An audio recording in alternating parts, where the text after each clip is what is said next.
Hello friends, मैं अमित स्वागत करता हूं आपका फिर से हमारे चैनल टेक लव हेल्प में। तो फ्रेंड्स, आज हम पढ़ेंगे भौतिकी का चैप्टर हम फर्स्ट पढ़ेंगे गति। चैप्टर फर्स्ट जो पढ़ेंगे हम वो मोशन पढ़ेंगे, गति। तो चलिए स्टार्ट करते हैं लेक्चर को। तो कुछ वस्तुओं में समय के साथ साथ उनकी स्थिति में परिवर्तन होता है, जबकि कुछ अपने स्थान पर ही स्थिर रहती हैं। तो कुछ वस्तुओं में समय के साथ जो परिवर्तन होता है वही उसकी गति कहलाती है। जैसे मान लीजिए कि कोई उदाहरण ले लीजिए कि हमारे सामने जाती हुई रेलगाड़ी है, मोटर है। इसमें जो समय के साथ अगर समय जिस तरह समय बढ़ता रहता है तो उस तरह उसकी जो स्थिति है वो चेंज होती रहती है।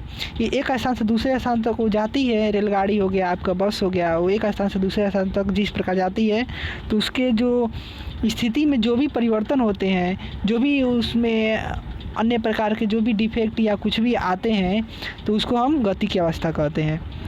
तो फ्रेंड्स, जैसे मान लीजिए कि मेज़ पर पड़ी किताब अगर मेज पे रखी गई है, उसमें कोई परिवर्तन नहीं हो रहा है तो उससे गति की अवस्था नहीं पता चलती है।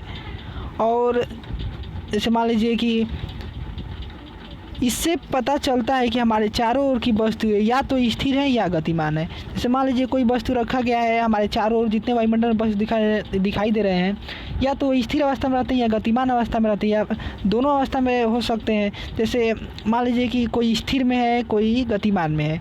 ऐसा नहीं है कि अगर स्थिर है तो गतिमान भी है, ऐसा हो ही नहीं सकता कभी। केवल दोनों में से और रहेगा। जैसे या तो स्थिर रहेगा, स्टैटिक रहेगा, या तो डायनेमिक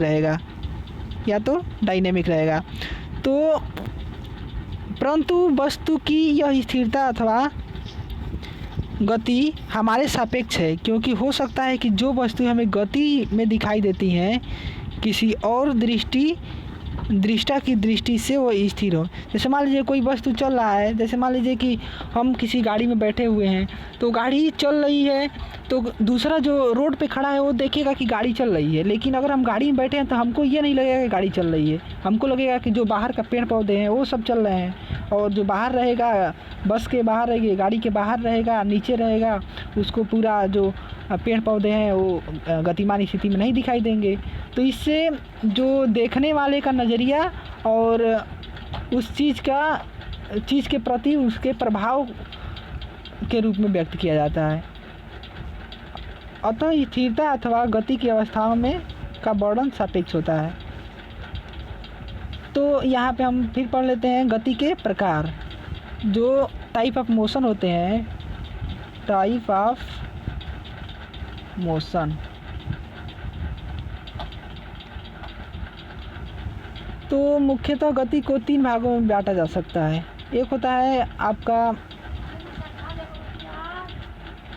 स्थानांतरिय गति, फिर एक घूर्णन गति और एक कंपनिक गति।